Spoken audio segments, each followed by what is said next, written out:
Hey everyone, welcome to episode 1 of the Write Your Own Story podcast with myself, Connor Hillick. I was very lucky to interview my friend Sinead Hegarty for episode 1 of the podcast, and I couldn't think of a better way to kick it off considering she gave me the push to actually go and do it and to overcome my own fears for starting the podcast. We speak about our experiences with anxiety and the tools we use to get through it. We talk about mental health and the influence of our phones, the pressure we put on ourselves to succeed, and how we learn to deal with this. We finish up with the importance of getting out of your comfort zone to develop, and I hope you enjoyed it as much as I did. Apologies for some rookie mistakes, as I used my AirPods for episode 1, but you have to start somewhere. With a dairyman and a Tyrone woman talking, I hope you won't need any subtitles. So, Sinead Hegarty, welcome to the podcast that doesn't yet have a name, but we're going to work on it. And thanks very much for being probably like number one, the person that inspired me to actually just go and do it and give it a bit of a push, right? Without, overthinking it and parking my own anxieties. And then number two, actually, for joining me to talk today. And, I hope that we could talk a bit about mental health, because I think we've talked about a lot about that in the past between me and you. And that probably started with how we met each other. But yeah, we met each other in Bali in 2019, actually, in Wanderlust. And then we went for dinner because I was out for dinner by myself, which is probably a fairly anxiety inducing moment for most people. And thankfully, you got up off the couch and came and joined me for dinner. And that was the start of it. Yeah. And then we ended up like living near each other in Dublin, and we just had like an intertwined friend group. Yeah, last year in lockdown 1 or whatever, I guess it was one of the best things that could have happened in lockdown was yourself and Siobhan coming home, and everybody actually got to hang out, which was pretty good fun. Oh my God, I can't cope. First of all, I want to say thank you as well for being the first guest on the podcast. I feel honored, and we spoke about it before. And what you said there was, it parked your anxieties, but I just want people to know that like your anxieties will always be there when you're going to do something new. Like if you're waiting to not be scared, you will literally be waiting for all your life, because you're always going to be scared, especially when you're doing something out of your comfort zone. And my advice, I always tell people, like, make a poster and put it on your profile and say, this is what's happening. And then you're accountable, and then you have to make it happen. When I did anything, I'll never forget the first time I did my brave retreats. And I imagine organizing retreats for people to fly across the world to do a 2-week retreat. And I put a poster up, and I didn't have not one thing organized. But at that point I was like, and I was shitting myself. But and ever since that day, I've been like, yeah, that's all I need to do. If I want to do something and I'm scared and I keep putting it off, then I will literally just make a poster and I'll put it on and say, this is what I'm doing. So I think the poster though is like probably quite true. I did it's kind of similar but slightly different. Was I went for the whole vision board, and like you kind of said about a vision board before, or you talk about vision boards a lot, right, in manifestation, but it wasn't a poster out anywhere, but I went and bought a whiteboard on Amazon, and then I finally wrote up that I was going to do a podcast, and then started putting ideas of people and themes and topics, and then that actually forced me, every morning I'd see that, and eventually I was like, right, I have to go and do this, because you're putting it out there, right, and it's not even, I guess, just the fact of putting it out there in the universe, but you're putting it out there that you're going to be accountable to it, and that's the next thing I'm going to ask you to do, I'm going to ask you to get your album cover done and put it on your profile before you upload it, and just be like, coming soon. Oh, like that's my your album for my podcast. Yeah, because I was like, just make me an album cover, like the cover of the podcast, like what it looks like, Geez, you're making it very. I know someone as well, so you've got absolutely no excuses. There's literally no way back out of this. No, it's done. And it's a great concept, and it's a great idea. And like, you'll notice like you're scared at the start, but then once you get like your first bit of feedback, even if you have one person, you're like, oh my God, that was so worth all the crazy anxiety that I had to start a new project. Like if you help one person, it can just become so fulfilling. So yeah. I think we get very bogged down and caught up on, having to have thousands or hundreds of thousands. When like if you do something and one person messages you saying that they liked it, I think that's enough. But you're doing it for yourself as much as anything, right? Yeah, and I sort of tell people about anything. People are like, oh, how do I grow? How do I get bigger? And I'm like, don't concentrate on the people that you don't have. Concentrate on the people that you do have and impact their lives. Try to change their lives. Like it all intertwines, because if you've changed one person's life, they're going to tell another person, and that's how it works. Like, don't concentrate on like growing, like try. Like I always say this even about Instagram and stuff. Like people are like, they have these, like, I don't know what you call them, like comment groups or hype groups, and then like, no, because like, why do you want to grow when you could just concentrate on what you have? And like, if you have 5 followers or you have 5 listeners to this podcast, you've got 5 people that you can influence at that moment, whether it be selling something, whether it be like life changing or like motivation. Like, you've got the influence over 5 people. And think about it, like you were one person once that got influenced by one person. So think about it in terms of, you're always going to speak to yourself, like your younger self. I always do that. I always say, like, I'm speaking to my younger self, what I needed at that time. I was just thinking there, sorry, on all of that. I like didn't properly maybe introduce you, but I think, you know, when you say Sinead Hegarty, probably a lot of it speaks for itself. But then I think everything you've just talked about probably sums you up like right in one, about helping people and, you know, actually just doing. Because I guess, you know, so what I said was I met you about a year and a half ago in Bali. And I remember, you know, with your manifestation thing, you had just hit, say, your 100,000 followers, right? Which is now up at about 170 odd thousand.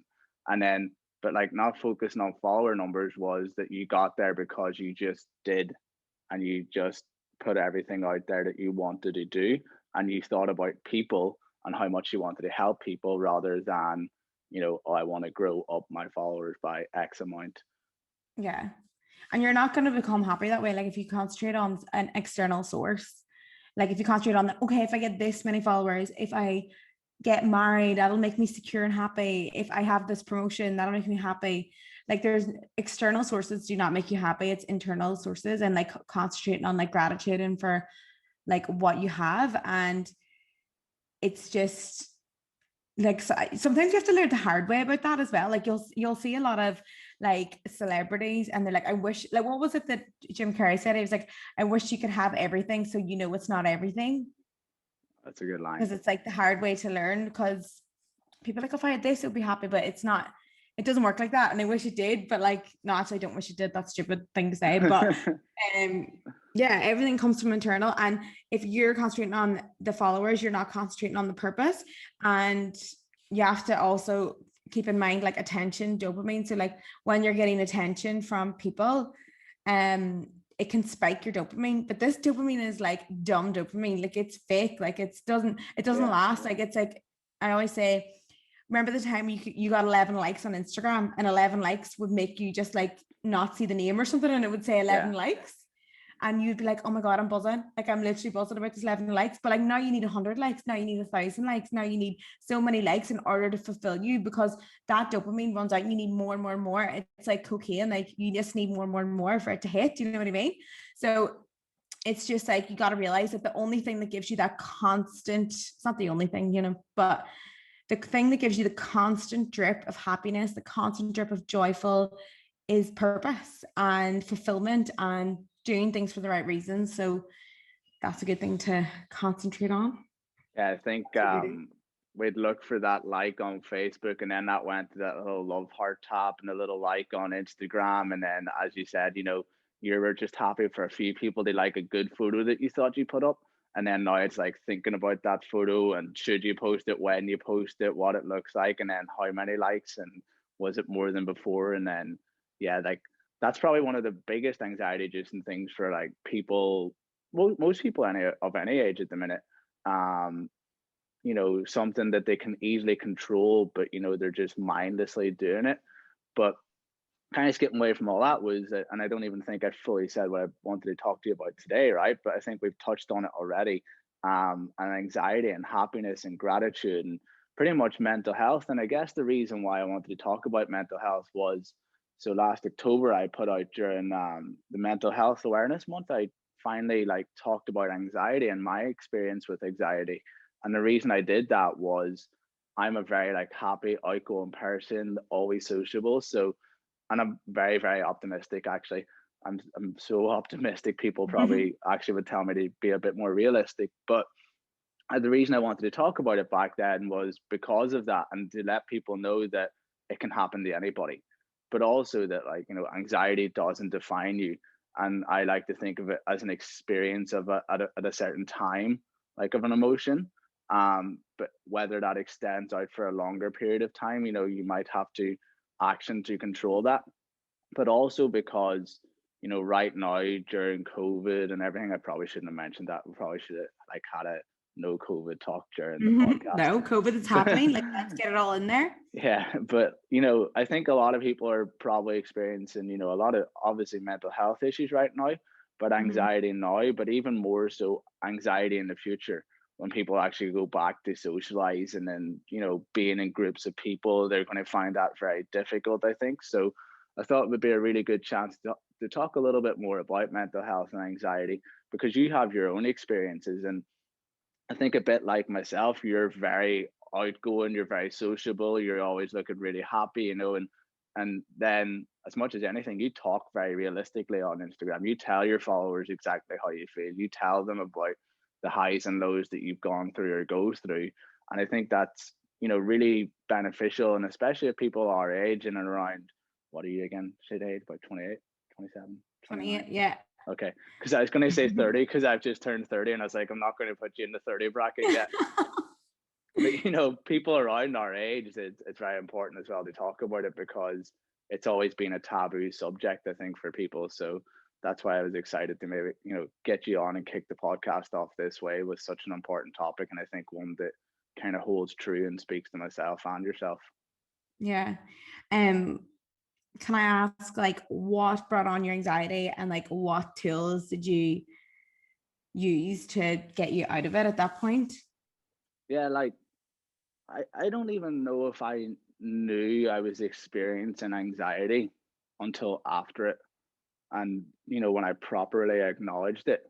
So it was in 2019 for me. And I think I was just going through a pretty hard time. So to be honest, like I'd broken up from a relationship. And after that, I was in a new job as well, right? And within this new job, I was still in quite a junior role. And I was finding that very hard for myself because I went from coaching and being, you know, coaching a load of people, kind of being the boss of a lot of people who were of, you know, high importance in their jobs, to going into a new company in the corporate world and being at the very bottom. So that was an ego hit. But I had that on top of a relationship breakup. And for me, then it was a bit of what the hell is going on in my life? You know, what is going on right now and where is it going in the future? And then that just kind of spiraled and snowballed. And I think I found things, you know, I was still out and about socially, but I wasn't exactly myself, where, you know, I would be in the middle and I'd kind of be pushing everything on and bring a lot of high energy. Whereas if I look back at that time, I was just being there present. Like I was there in body, but I wasn't actually there, if that makes sense. Yeah. So when that kind of continued on, I realized I needed to probably do a little bit more about it. And there was a few things that's always helped me. And one is exercise. And I kind of, with my friends, we had a little bit of a bet between us and we decided to enter an Ironman. And that gave me this other external focus of the Ironman that, you know, would be my escape for 1 to 2 hours a day, gave me something to work towards. But then that was still only an external escape. You know, it was only distracting me for a small while. And someone recommended to me that I read the Ryan Holiday book. Oh my God, it's going out of my head. Do you remember Ryan Holiday? He wrote that book. Happiness Trap? No. Oh, the obstacle is the way. The obstacle is the way, right? Sorry. So that was my first kind of insight into stoicism, as they say, right? And that really started to teach me that these obstacles, you know, whether it's your relationships breaking down, whether it's friendships breaking down, if it's your career path or whatever it is that's in your way, is something that's there for you to help you grow, to help you build, and to put you on a new path. And you know, we actually need these paths and we need these obstacles, and they're not just there to, you know, to make you feel bad at a time, but they're there for you to actually grow. And it gave me a new perspective, and that's when I started to look at it a little bit more and realize, you know, this was a new kind of path that I was on and it was going to help me. And I know it sounds, some people hate the talk of a journey or a path, but it gave me a new insight, and it allowed me to then start, you know, looking a little bit inward at everything that was happening. And more so than anything, it helped me realize that it was temporary, you know, and it's not permanent, because the anxiety that I was feeling right now was a temporary feeling that I could overcome. And I guess then I started to read a bit more, and then I started to practice a little bit of meditation. But the problem was that I found it really difficult to sit with myself for 2 minutes. I found it so hard, like, because as I said, I would do the Ironman, I'd go to work, I'd go meet friends, I'd still do a lot of things, but I'm always doing something. And I found it so hard to do nothing. And I knew I needed to learn to meditate and to do nothing, but that was almost kind of the hardest part of the anxiety. So what I did was I Googled and found out a little bit more on, say, meditating while walking. So it was a Yeah. really good way to introduce it, so that I wasn't just sitting there, but I was walking and doing and meditating at the same time. Yeah, that's a very powerful tool as well. I did that like at the beginning, because your mind wants to stay still, but your body wants to move. So it's actually a really good way to start to do walking meditations. And other forms of meditation would be such as yoga, because your body's moving. Like you release so much tension and so much emotion in yoga. And then you've got things like sex, because in sex, you're only concentrating at that moment. Like you're concentrating on that person's body, that person's lips. You're not thinking most of the time. I mean, sometimes people are thinking otherwise, but like most of the time you're concentrating on you, your pleasure. And that's actually a form of meditation. So you have to, and then like there's things that make you feel like, do you not remember even when we were younger and we would go on holidays and we would just lie there? Yeah. Like nobody can lie on a sun lounger anymore without bringing out their phone or reading a book. And this is essentially like the problem with the generation, because our minds are just on fire all the time, constantly looking at other content. And what happens when we look at other people's content and don't look at our own individual content? We end up strangers to our own self. And when you're, and like, how can you love a stranger, and how can you introspect your thoughts if you don't even want to be in there? So how can you find out what you like? So that's why I would say to people, never start with just like no words, like no guide. Yeah. Like I still use a guide, and then on time I'll do like a few days where I'll do like just long by myself. But I'm just like, and but that's for me is is for focus. Like the guided meditations teach me, like they ask me questions, I get guidance in them, and the guidance could be from what God source, or it could be from me internally, like actually finding out stuff about me. And then once you find out what you like and what you don't like, it's easy to follow the joy. Because if you're stuck in constant content, watching everyone else's stuff, you're literally on this like path of life, and the path's just pushing you, and you're just going like, oh, go to university, oh, get this job, and you're just getting pushed and pushed, but you've never sat down and been like, okay, what makes me feel good? And then I'll sit down and be like, okay, what makes me feel good? I like to read, I like to interact with people, I like to play football, and like you forget about all the things that you liked as a kid, and you just concentrate on like going on this path that someone else is pushing you towards. So meditation just teaches you to like ask you just close your eyes and you just go inner, and you ask yourself basically what the hell you want. And then what you want, it's just like, how can you expect the universe to deliver how can you expect you to get what you want in life without asking or out knowing? It's like going into the restaurant and the waiter stand there and you're like, I don't know what I want. You're not going to get the fucking steak if you don't know what you want. I still do that. I think though you reminded me of two really good things there. So one of the things I actually did, right? So you said about content and like scrolling through Instagram, whatever, and when you're experiencing that, looking at other people's lives. So I actually deleted Instagram for a while. And I'm not saying you need to go cold turkey, but I just found that I needed to delete it for maybe a week. I also stopped using WhatsApp for about 2 weeks. And I basically told my closest friends, just text me on iMessage, like, so old school. and or call me. And I did it for a couple of weeks. And the first few days were kind of, oh, you need to go do this. But I found that just automatically my thumb on my phone was going to a certain location to find Instagram, just because it knew where the app was on my phone. It was going straight into WhatsApp. I might not have even had a message. I was just going in and scrolling, and it was just mindless. And it was making it like slightly worse at the time. So I remember that was one of the things that I found really beneficial, just because it detached me from the phone for a while and allowed me to kind of deal with what I wanted, but also, remove those notifications, remove those dopamine hits, and just be a little bit more present in everything I was doing. So even if it was just that I was doing work, or exercising, or going for a walk, or even cooking dinner, or whatever it was, that I was actually in that moment. And then that just really helped me a lot.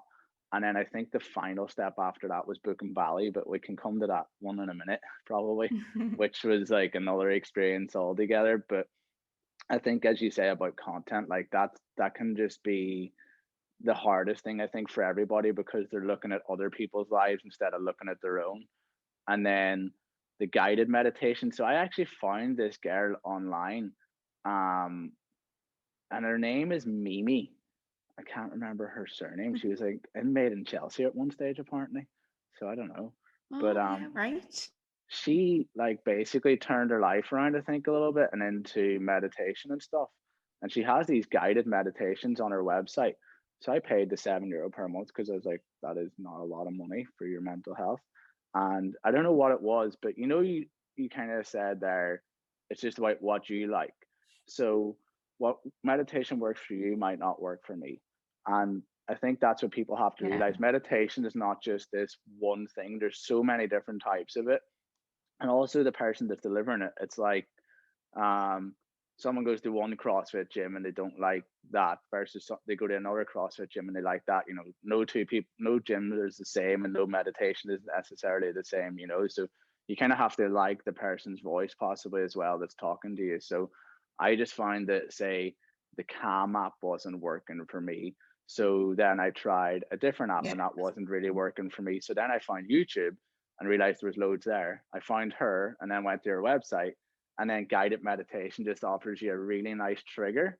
And then I've gotten to that place now, as you say, where sometimes I'll just sit there 10 minutes or whatever by myself, and no guided meditation, and I'm happy just to figure that out as well. So I think you have to progress through those different things, but also realize that, take your time and finding what you like, because there is meditation there for you. Because when you're anxious and you're trying to say, if you're anxious or suffering mental health issues, and you're trying to then go, I'm going to meditate, I'm going to do this, I'm going to do this, but you're finding you're not liking it, you can almost get even more anxious and more bogged down about it, being like, why can't I do this?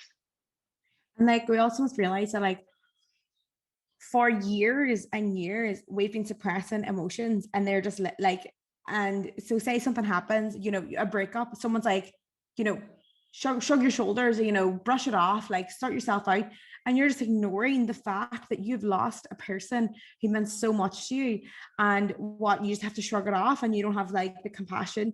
It's just so strange to even think about like how I went so long without dealing with any of my emotions. And there's even if you're even angry, like for example, I'll get like nasty messages, I'll get horrible people send me stuff, and like I used to not allow myself to be angry. I used to be like, I wish them kind, and I would meditate on like giving them love and kindness.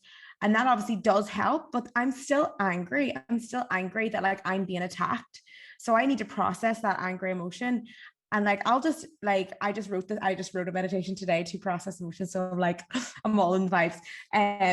So then when I'm feeling angry like that, I allow myself to actually be angry. Like you can do it in the gym as well. Like, and then I'll sit with because if I'm angry and I'm feeling like really like, how do you say that? Like, just when you're just like disappointed with humanity and the way you speak to you, and just like, how can you not have compassion for me? Like, I'm only trying to do the good thing. So like you're disappointed in humanity in a way, and you're like, oh, and then you need to process that emotion, and then you need to like let it go through your body. And then if I don't process the emotion, I honestly have a tight chest and I can feel it, and I've got like a bit of a high heart rate, and I know that there's anger sitting in there and I'm not allowing it. So I'll do like a meditation, like the one I wrote today, and and it's so strange because your body just knows. So you just have to completely relax. And I mean, it's very hard to completely relax. I'm a person that takes a long time to be completely relaxed, but like even to let your muscles go, then you have to just let it release. And like the tears come streaming down my face. It's so strange when you just allow yourself to feel something and then you just lift that. And then like after the meditation, I just feel a million times lighter. And then if people like, obviously they're like, oh, I'll go do this now. But if I've never done a meditation before, obviously it's going to be a very different experience for you. But what you said before, like there's so many different meditations, and I went for mostly visualization ones at the beginning because that's what kind of engaged me, because I couldn't turn my brain off. But then once I started to be more mindful, then I could do a bit more mindful ones. And actually you said before about the no phone thing. And there's a great book called How to Break Up with Your Phone. Yeah. And when you break up with your phone, like this is when shit hits the fan, because you're like, shit, I gotta think now for myself. Because you're constantly just getting told what to think, what to see, and then you're constantly looking at other people and comparing. So you're in comparison mode, which is a low vibration as well, which can make you feel like not good. So like you're looking at that. So like turning off your phone is so important. Is how to break up your phone is, first of all, it's like bringing awareness. Like the fact you says my thumb was going there, right? So we are unaware of how many times we pick up our phone, and we're not even picking our phones up for any good reason. So I had to put on my phone background, and it said, what was it? Where do I want my attention to be? So when I pick up the phone, I'm like, okay, I don't need my attention to be here because I don't need anything. Like I can message people later, blah, blah, blah. Like, and then I'll be like, okay, no, my attention needs to be on work, or like the person in front of me. Like there's a thing called phobbing, which is like basically when you're with someone and you're just on your phone, and it's so rude, but like we're so used to it. Yeah, what the hell? Like it's so actually bad, a normal right? thing. Because so like on that one as well, there's a guy called Simon Sinek. Have you ever heard of him? He talks a lot about leadership and people, and it's really, really interesting. But one of the ones he said about is going out to a restaurant with your friends, right? So people will go out, they might have their phone, but then what they'll do is they'll put their phone face down in the middle, and they'll be like, oh, look at me, I put my phone face down in the middle, like I'm so good. But really it's still there, and it's still a distraction, and it's still like taking your mind towards the phone and away from the people that you're with. And it's nearly being like, I don't enjoy your company in person, I would rather be texting like with someone else. So excuse me, sorry, it doesn't really help anybody, does it? And you can't be present in those relationships. So that's a really interesting one. But also like with the phone, you're someone who kind of does need their phone for work, right? Because a lot of your thing is through Instagram and social media and your podcast. So excuse me. There we go. If anybody needs their phone, like you kind of do, right? As more than anybody. So if you're able to not put need my your phone phone 8 hours aside, a day, though. People like it's bullshit. Like it's literally a bullshit excuse. And I used to use that excuse. Like, say if my boyfriend was like, I'm like, well, I work from my phone. Like, but at the same time, it's not an excuse like to be on your phone that much. Like, especially in the morning time. In the morning time, I try to stay off my phone as much as you can. Like, I guess there is a whole new world now that we can market and do everything from our phones, but it should not steal us from what brings us joy in life. And like, there's it's not famous actually, I read it in a book, and it was someone like, what do you imagine heaven to be like? And heaven is what you're just chilling with all your loved ones, like your loved ones are all around you. And I'm like, you could literally make heaven on earth if you just put your phone down. It's just so powerful, because it's like, that's very deep. So it is. It's very deep. But it's true, that's what you think of. You think of heaven as just like chilling with like your loved ones. Like you can make heaven on earth. Like you can hug your loved ones. You can have special connections with them. You can get deeper into their, how they are. Like you should get excited about other people as well, like, and what they've got going on. And like that's just, I think you really need to have a boundary with your phone, especially if you're suffering from anxiety, because when you're, it was 100% a distraction for me. I'm getting dopamine hits and a distraction, and it's not the way. And you need to like shut it off and just go away and just relax. And like it feels good for all of 30 seconds or something, and then it feels shit for 5 minutes after. So like, was that little dopamine spike worth it? Like, definitely not, right? And Yeah. then, and I think, and not now, especially with COVID, right? People will think that with their phone, they're being sociable, say, because they're having chats in WhatsApp groups or on WhatsApp. But like your heaven analogy, right? If I asked you to describe your perfect day, you wouldn't say, "Oh, it's having chats with my friends on WhatsApp." No, Yeah. it's meeting up with them in person and having actual conversations that can lead to somewhere. And, I think how you get away from that, that's what people have to figure out. And especially when you're going through periods of anxiety or depression or anything mental health, the phone can feel like an escape for like a short little while, but it mostly feeds that anxiety or depression or whatever it is that you're feeling, and it makes it that little bit worse.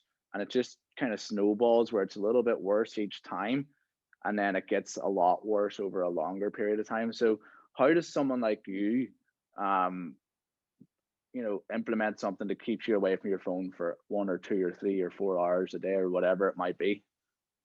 Oh, I turn my phone. It's a little bit harder at the moment due to the fact that I'm in a long distance relationship with the time difference. But usually I will turn my phone off by 10 p.m. Sometimes a bit later because I'll be a bit of a late sleeper, like so maybe like 11 o'clock, 10. And then I don't turn my phone on until like 11 a.m. depending on like if it's something really urgent.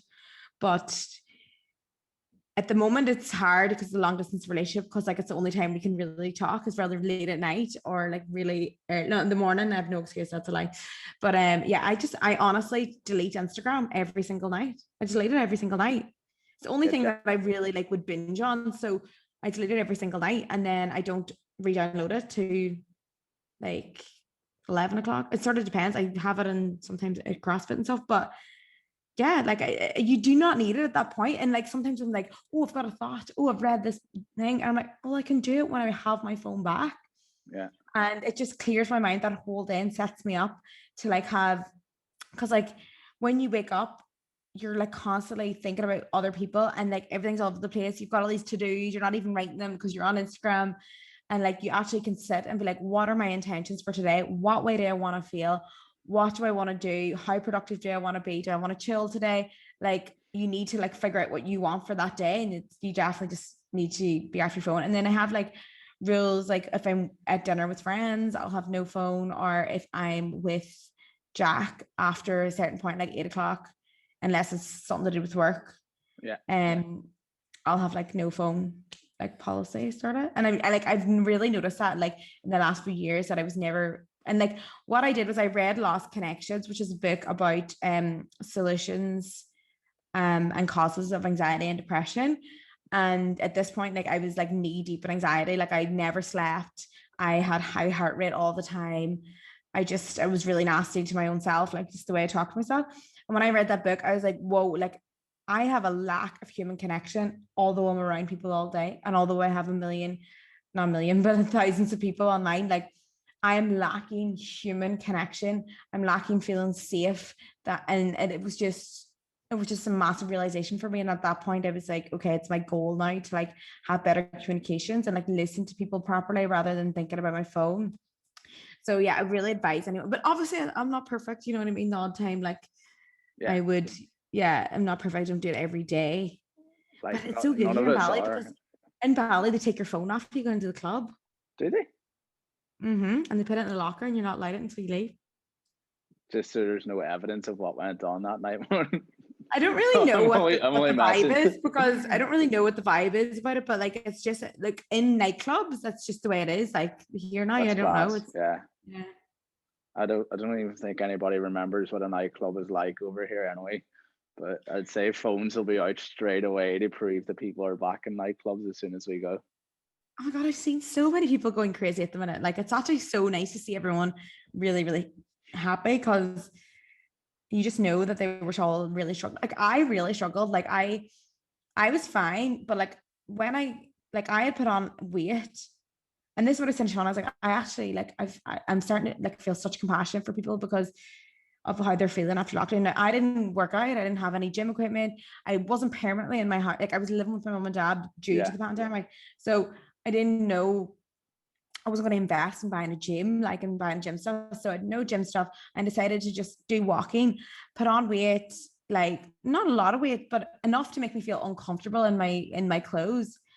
And I really struggled mentally, like the last few weeks, like just fitting into my clothes and like, getting, and I was just like, how are we? I was just like, and I felt so sorry because I feel like people have to go through that as well because they have to go back to the gym. And like, I was going to the gym and I could not do it because everything was hurting. Anytime I fell, I hurt my knee. Anytime, like it was bruises, and I've never like bruised, but like obviously my immune system was just shot from like I had no movement, I had no mobility. I was like, this is so hard, and it was so disheartening for me. But guys, if you're listening to this and you're in this position, because like I'm obviously a few months ahead of you because we opened up. Yeah. I've been in the gym now for 2 months. And I am finally feeling like just hold in there and you'll get your life back soon. But it was really tough mentally as well to look in the mirror and be like, that's someone that's not me. And like, I felt like I was locked away and I couldn't even be me. And then I don't know, like it was so hard mentally. Like, I don't know.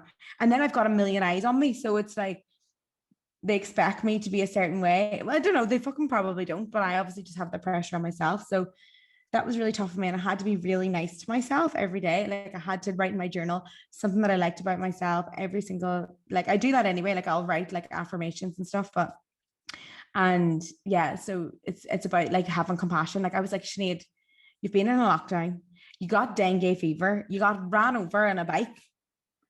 Okay. You like haven't had a good time of it going out to ballet then. I know, but I feel like ballet just tests you when you get here. Do you know what I mean? And you just gotta like push through. So yeah, and I just feel like I had to go through that point in my life where I couldn't work out and just kind of accept me and have compassion for myself so that I could, yeah, just like it was rough. I don't know. Like, are you working out in this? I was going to say, I think that's so important though, because, and I didn't even give it any thought to be honest, but there's going to be so many people going back to gyms or whatever it is, and in the public places where they haven't been able to work out and they don't quite feel themselves or they don't feel how they used to, and they're going to beat themselves up a little bit for that. And then they're going to go into the gym when they finally, pluck up the courage to go back into the gym, and they're not going to feel as strong and they're not going to feel as good at a movement. And then they're going to beat themselves up a little bit further. So like you said, you have to be nice to yourself, and you're going to have to take like a beginner mentality of I'm just back at the start and that's okay, and I'm going to take it easy for a while, and the fact that I showed up today is a good thing, and like well done, and pat yourself on the back for that, and then acknowledge that you've had a really hard 12 months or whatever it was, and that the fact that you've gotten this far now and you're going back in is a win, and that's the win for today. And it's not that you're not as strong as you were before or whatever. Am I working out still? So I'm back running, and like I'm back running and cycling a lot, right? Which is, me and a couple of my friends are going to work towards an Ironman in the summer because it just gives us a little goal. And like I've done like half Ironmans before, and I'm like, not to blow my own trumpet or anything, I think I'm really fit, right? I'm quite fit when it comes to things, but I did not want to get back running last week. Like I had such like I didn't have anxiety about it, but I was like kind of anxious about it. And I'm more so because when I go for a run, I upload it onto Strava, right? And then Strava is great because it's kind of like an accountability thing of putting out, your workout, and you see you've done your workout and whatever you've done. But my running pace was about to be so much slower than it was before. I was like, oh fuck, like people are going to think that like I'm not fit, or I've gotten so unfit, or I'm so slow right now. And I'm like, I'm not fucking like that. I'm so good though. But even I at that level have like that little bit of anxiety of it, and about getting back running and not feeling good, and maybe not being as quick as I used to be or being as good as I used to be. So other people that are going back to the gym are going to have that. And as I said, we've said like so many times, like anxiety is not limited to any type of person, and it's not limited to any type of situation, right? And there's it can be worse when, say, it's a breakup from a relationship or something that you're just concentrating your whole life on it. And then it can be something as small and simple as exercise, but then that can also feed through into your whole life. And I think, for people going back into society or their daily routine or trying to get back into a gym and exercise, it is very, very hard right now. And I think like just acknowledging that, you've had a hard time can sometimes comfort you a little bit to take that next step then to go and do something.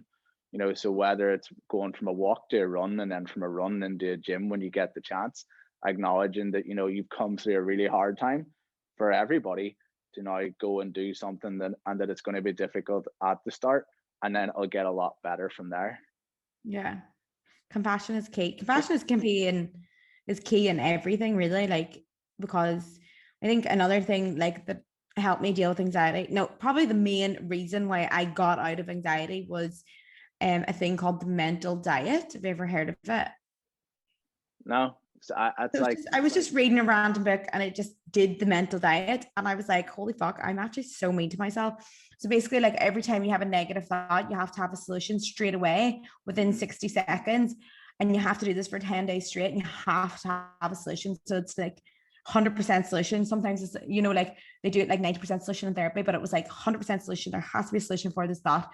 And that was the first time I started to like really introspect, like what the hell I was saying to my own self. And so basically you have to go back to the start. You have to go back to the start if you take more than 60 seconds or you don't have a solution for it. So it took me like 7 months to finish this mental diet, but it just transformed my whole mindset to just be solution-based and such small things and just made me like a better person. So like, so I would be like, oh, like I started starting a business in the middle of this. And I was like, oh, I need a website. Don't know how to do it. Don't have any money for a website. Like those are the thoughts. And I was going, solution. I need a solution. I need a solution. And then I was like, here, there's two solutions. I pay someone that I don't have, or I go on YouTube and Google and learn how to do a website. And that's exactly what I did. Then there was things like, sometimes I would look at myself in the mirror and be like, oh, got such a fat arm or something. I'm like, oh, Sinead, if you're not happy with yourself, you rather change your attitude or you change the way you're living. So like, you rather go for a walk or you start to accept yourself. So like, there was just a solution to every single thought that I had. And like, at the end of the few months or whatever I was doing it, I was like, whoa, what the fuck? Like, I was like a brand new person. Like, I'm not even joking. The person I was before that, I couldn't even remember. I don't even know who she was. So yeah, that's a big thing for anxiety. Just being really mindful of like how you speak to yourself, and also journaling as well. So like anytime you come to like these really negative thoughts, you can journal them, and bringing them outside your brain and putting them on paper can really rationalize them, because you're in your own head. Even sometimes when you have a problem, you don't say it, and then you turn around to your friend and you say, and they're like, oh, you're mad, like, shut up. Like, because they rationalize it. They're like, oh my God, no. And then you're like, oh, okay. So it's important to get what's going on in your head out, basically. So the mental diet. Yeah. So it's in the book, Awaken the Giant Within. It's right in the middle. It's a pretty hectic book, but I recommend that. Actually, I have a free book on it as well. So I wrote about it. I wrote a book called How I Dealt with Anxiety, because people kept asking me how I dealt with it. And I was just like, I just need this free information for people to have. So I just wrote like a book on how I dealt with anxiety. And one of the chapters is the mental diet. It's on your website, is it? Yeah. I think so. But that's like, I'm trying to think, there's a few things. So Lost Connections and the mental diet, and they're going to help people. And I think even like, as you say it, like some people will do it now and then, but not even realize they're doing that. So it's like, can bring it to the next level, where getting off the phone, but let's bring it to the next level. And then like positive self-talk, but acknowledging that we do have negative talk, and that's okay, but like counteracting it rather than beating yourself up for a negative thought. Like, how do you counteract it then after? I don't know if that's exactly what it is, but that seems similar to that for the mental diet. And so people can now add some other tool. So I think I might also go read that after this. Yeah, it'll make you like start businesses and stuff. Like, if you're saying a negative thought, like, oh, no one's gonna like listen to my podcast, solution, be better at marketing, get better guests. you know, like there's a solution to all your negative thoughts. So I think I've started with a really good guest and it's all downhill from here. no, don't say it like that. Don't say it Oh, like I'm that. messing. But once they It's getting listen, then better. they'll listen to more. But like, it even came Depends with on the the topics. podcast for me. I was like, right, I have so many ideas of what I'd like to do as a podcast, and I'm like, oh, it doesn't have to have a specific genre, or does it? And then I was like, right, just go do one, and then do the second one, right? So solution was do the first one, and then I got on to you, right? And we talked there, and like I messaged you, and you said yes, and I was like, right, now I can't back out. And then you said put it in my diary. I was like, right, now I really can't back out. And then I was like, right, I don't have, someone said I had to have a certain webcam possibly. And I was like, oh, fuck, I don't really want to spend like mad money on a webcam just yet. There's one in my MacBook, but then someone said get a slightly better one. So either A, back out, or B, go buy a webcam. So it was like, right, go buy a webcam. So You don't I need a did that. webcam, by the way. But no, I'm like, I just basically bought a really cheap one off Amazon, but the one that was probably in my laptop probably would have been fine. But it's like you said about the mic as well. Like, you can put all these limiting factors on, for this, just the podcast, but that's so applicable to everything else in your life as well. So it is. Yeah. Yeah, you just gotta fucking get it done and bring out the solutions, because when you have an inkling of something you want to do, it's because your body and your soul is like, this is what I'm here for, this is what I'm meant to do. And you can rather listen to it and step up and like deal with the anxiety and deal with the fear and just go with it. Or you can be like, no, and reject what it has to say. And then when you reject what it has to say, unfortunately, it just keeps niggling. It never goes away. And it's then people be like, oh, like they feel anxious. They really don't want to go to work. And that's because you like are desperate for something else. The universe is probably telling you exactly what it is, but you're just rejecting it and rejecting it and rejecting it. And then you're wondering why you feel like shit. So because you're if you just have an not inkling listening to yourself, this is your opportunity.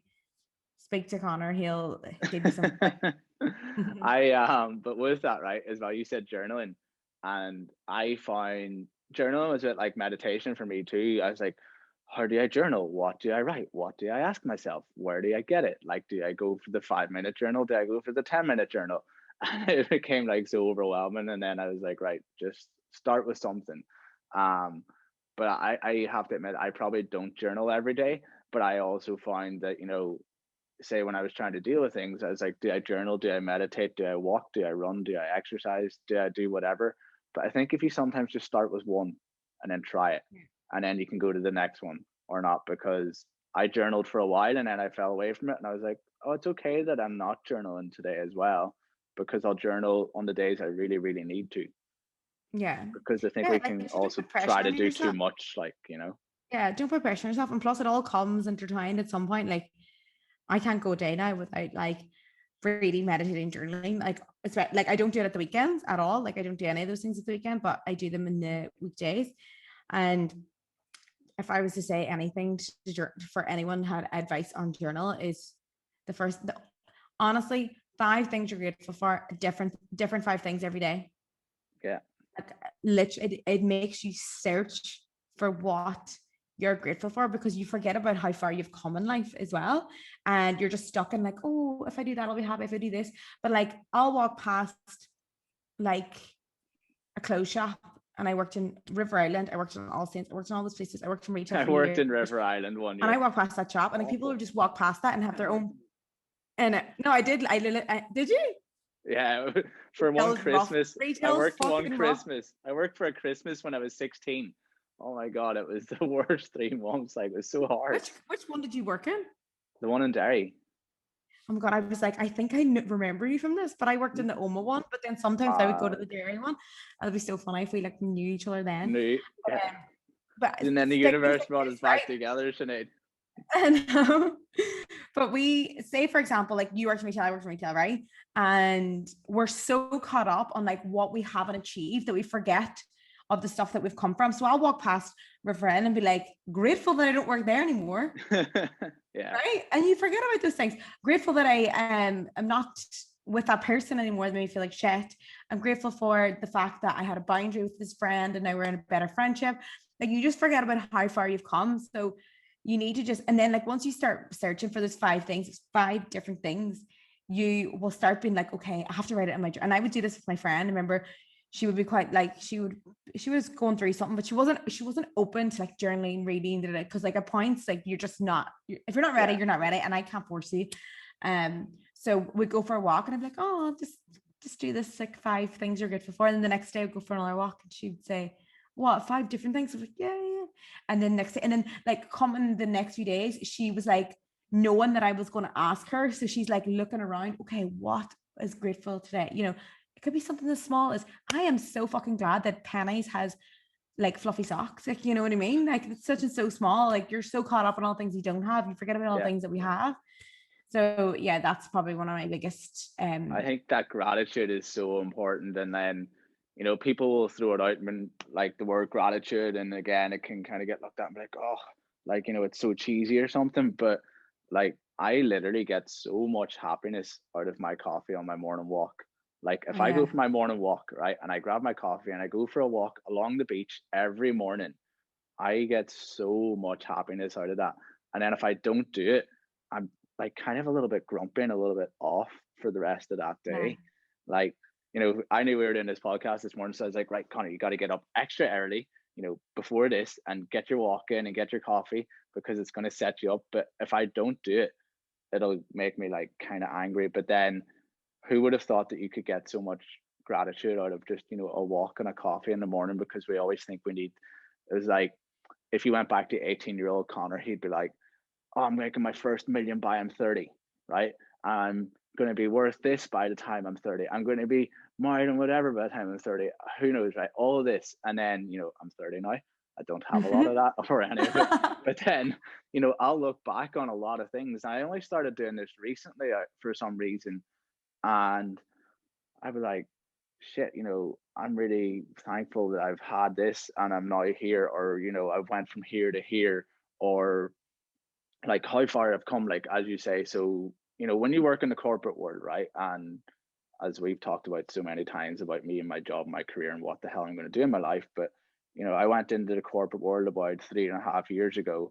And I think for people that work corporate, it's all about promotion, or it's all about the next step, or it's all about this step, right? And their job title, and they get so caught up on this, right? Which also adds levels of anxiety and depression, because they'll look and they'll go, I'm not where I want to be.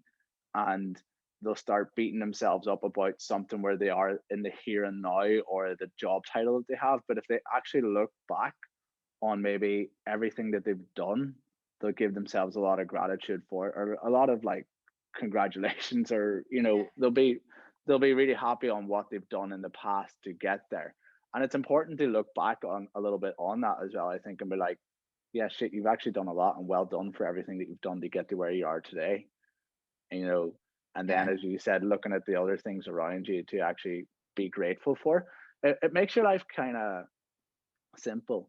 You know, having that kind of happiness in small things, like you said, you know, finding 5 different things to be grateful for. It's in the book, I don't know if it was in The Obstacle Is the Way or the guy Ryan Holiday, right? He talks a lot about stoicism.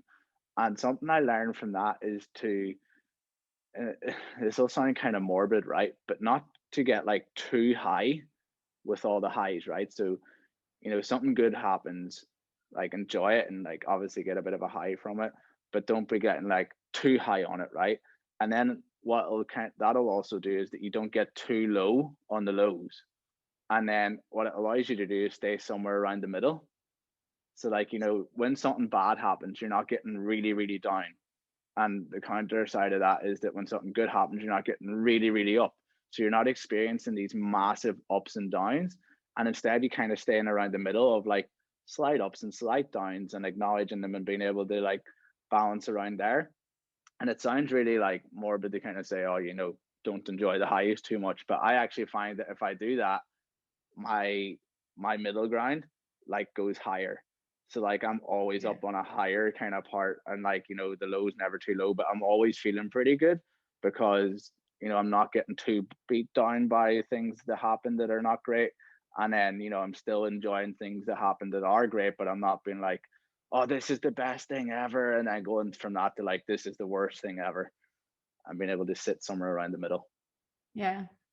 I think it's about as well, like not putting your happiness on that one big high and realizing that it's not about that one big high at all. It's about that middle ground. It's about the journey to the big high, and not concentrating on if I get that high, I'll be happy. It's all about the growth. Yeah. I said this in my email yesterday. I was like, getting married won't make you happy. And I don't know, probably triggered a few people, but like hopefully they read it and got the idea.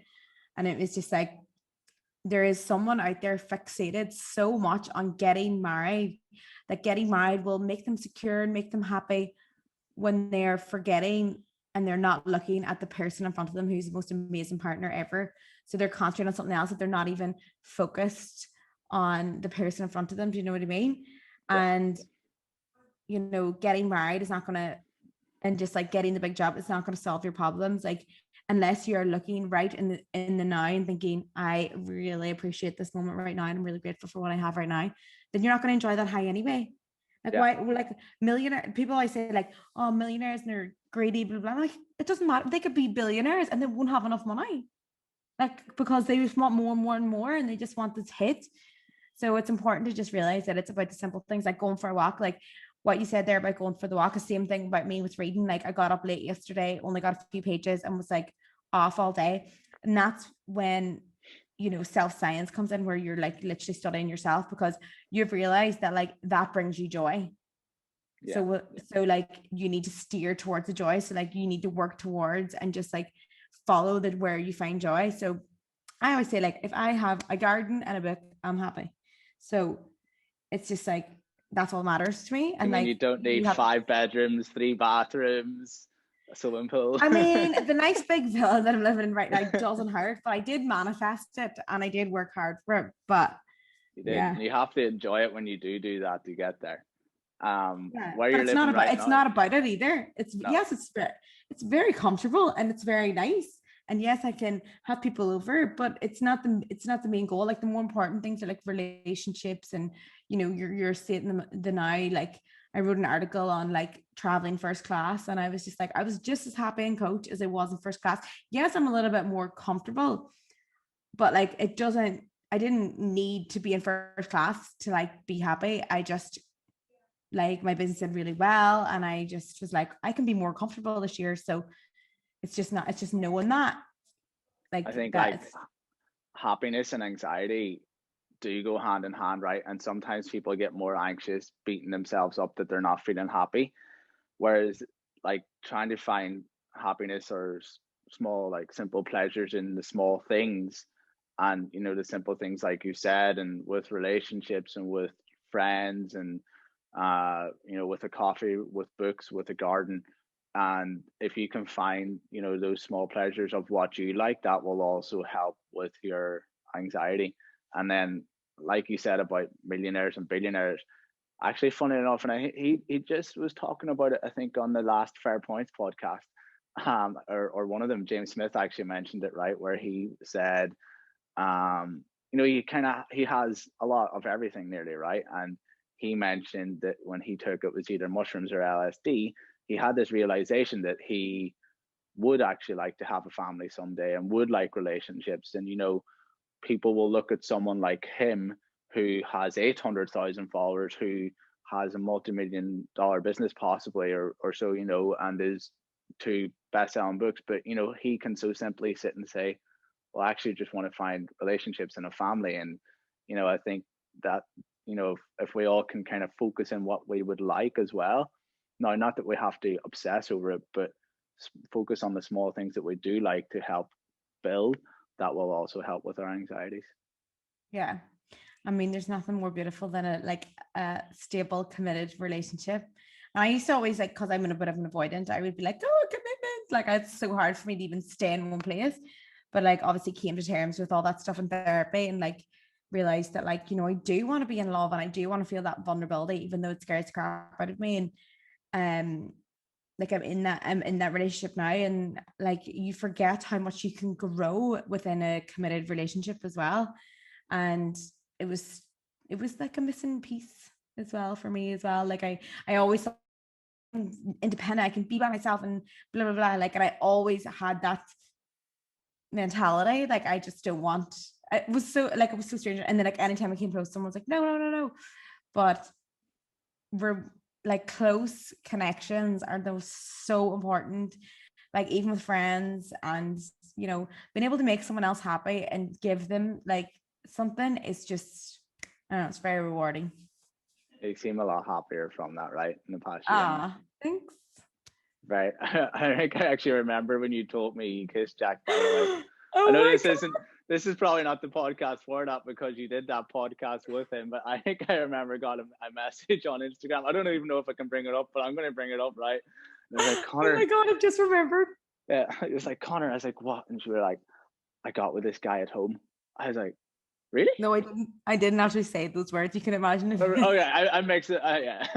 you texted me and you were like, how was your weekend? And I was like, Because you went up home for just a weekend. Yeah. I was like, I got with a 23-year-old, I can't cope. And then we went and we played hurdle, didn't we? We were playing hurling. Yeah. And yeah, me, you and Siobhan were playing hurling actually down in yeah. And you were just pissing yourself laughing at me. You were like, what are you up to? I was like, I know. I was like, I'm so bad. Getting with a 23-year-old who lives next door. I was like, I can't cope. And we were all laughing about it. And now he's my boyfriend. Yeah, now you're like more loved up than ever, happier and really content. And he's your boyfriend and long distance and managing it and telling people how to do it. Like all from this is like one little, I went home and I got so hammered and I got with a 23-year-old. And I woke up and I was in my own house with him. My mom and dad were downstairs. Oh, I know. And that was like mortified the next day. I couldn't cope. That's but so like look how it worked out now, which is pretty good, right? Yeah, I can't complain now, I have to say. I think one last thing, right? I have to talk about before we go, right? Before I actually have to go to my real job and before you get to enjoy your evening in Bali. But is Bali, right? And I have to talk about Bali because that's where we met, and it was back at the time that as I told you, right, when I was going through a feeling of just not feeling really good. Like I was a bit down and I was anxious and I had everything going, and it was on the back of that hard year in 2019 or so, and that's tough for me, but like I dealt very well with it, I feel. But I also booked a flight to Bali, pretty much on a whim, and I was like, right, I'm going in 6 weeks time, and it was just me going by myself. And like, look, it wasn't the definition of traveling because I was only going for 3 weeks, but I was going by myself and, you know, putting myself into difficult situations, but situations where you have to get to know people. You know, you've no choice, either that or spend it all by yourself, which is also okay, because I was spending certain parts of a day by myself and then certain parts of a day getting to know people. And, you know, a lot of people that might listen to this podcast, all 5 of them, no, I'm joking, but a lot of people out there might not have the money to be able to go travel, or they might not be able to go do it right now, obviously, because of COVID. And I think we've talked about a lot of things that they can do on their day-to-day, which is the most important, and doing them when they're at home. But if you can go to somewhere like Bali, and if you can travel, and you've talked about this in so many of your podcasts already, and you know, I know you're a big advocate of travel, and it's a hard one to describe for people. They have to just go and experience it. But Bali is like, I don't know, I feel like when I went there, I grew, right? And I grew in a few ways and for a few reasons. One of them was, you know, putting myself into a situation where I would have to get to know or go talk to people, where, you know, you're not just going to drop them a DM on Instagram, and, you know, it's face to face, and, you know, you're not just going to text someone or rely on someone else. You know, you have to put yourself out there. But excuse me, sorry, the other thing is the simple lifestyle of there, and like the pleasures on nice food, in going to the beach, in a sunset, a sunrise, in yoga. Like, you know, you can go up to Ubud and you can do yoga or whatever. You can go to Canggu and you can surf, or you can go off to some of the islands like Nusa Lembongan and Bonita, and you can snorkel and different things and do it for quite cheap, right? So it's an expensive place to get to, but it means anybody can kind of afford it when they're there.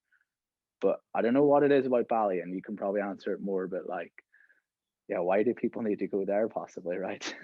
To help it's a bit of like a spiritual awakening. You just sort of like, you know, it's not just Bali. Like, you think maybe it's Bali, but it's not. it is getting out of your town, your original comfort zone town, where, you know, no matter where you are in the world, it could be Ireland, it can be America, wherever you're from, there's judgment in that time because, you know, everyone's meant to do the same thing. You get on with your life.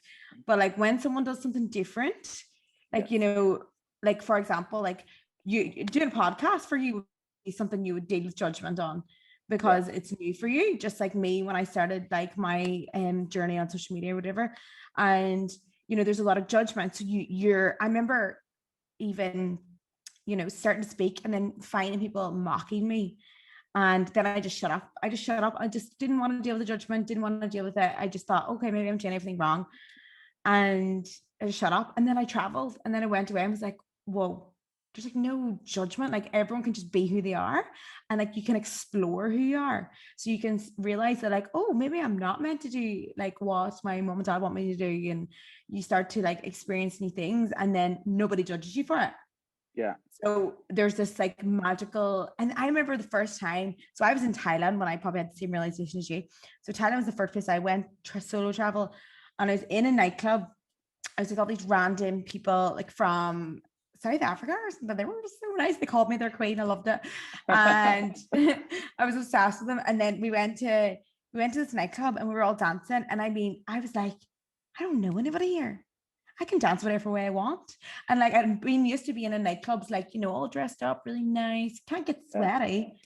And I was like, here I am in my fucking trainers dancing like an actual crazy person, like an actual, like going crazy, but like just moving my body. And I was like, oh my God, nobody cares. Nobody gives a fuck what I'm doing.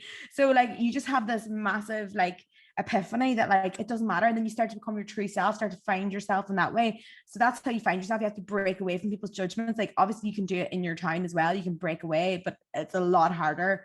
But it's a lot easier when you go traveling and realize you don't know anyone and they can't judge you. They don't know you. For all you know, you're a crazy dancing person anyway.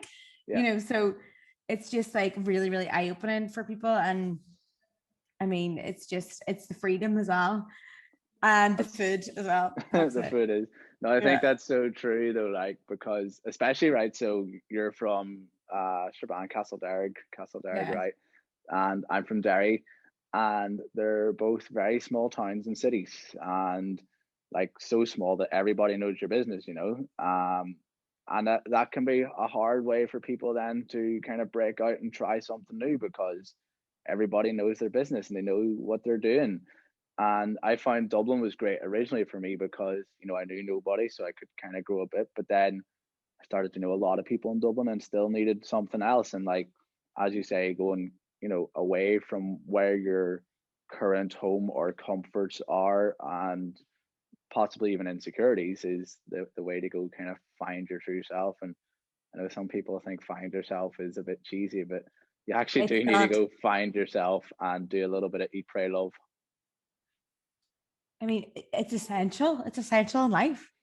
And like, I can't wait till like the pandemic is over because my whole plan is for my mom and dad to find themselves, and I'm going to take them like on a journey, and I can't wait as well because I love that. You know, they're so used to doing like the same thing over and over, and I'm like, I can't wait for you to like see another world. Like when I took them to Australia last year, like they really like my dad was like, oh my God, like who are you? Like you're this like really fun like dancing man, and he obviously just like lost judgment and just like didn't care and just was him. And I can't wait to like just see things unfold. And a lot of people are unfolding and getting rid of like, I mean, getting rid of judgment is a whole process in itself. Like, you know, there's a book on it, the Judgmental Detox, if anyone's interested. It's very, very good. It's on Audible.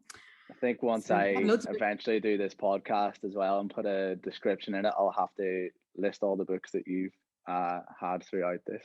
What was that last one again? The Judgmental what? And I'll show you how to make affiliate links, and you can make money.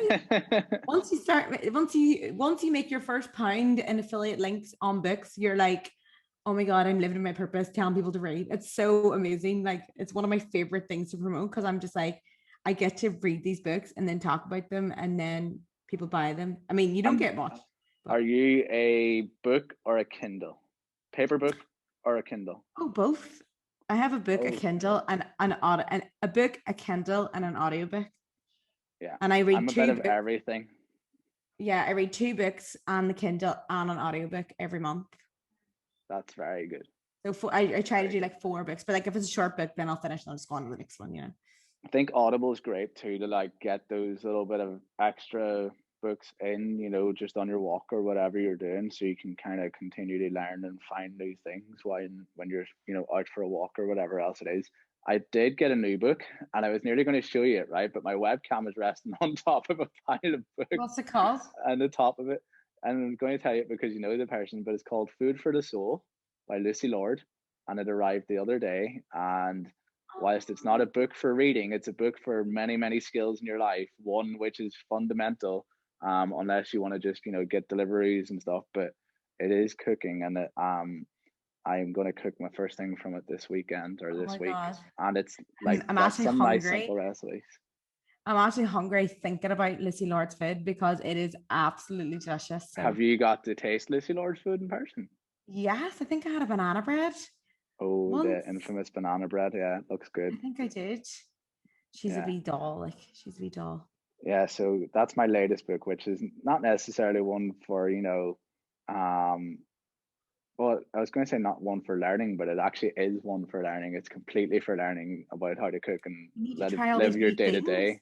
Yeah, so a book doesn't see what you enjoy. That's how you do it. Book doesn't just have to be helping whatever. It can be anything, right? So yeah. Sinead, thanks so much for coming on, for for pushing me to actually go do this. I'm so excited for you. For saying yes, actually, as well.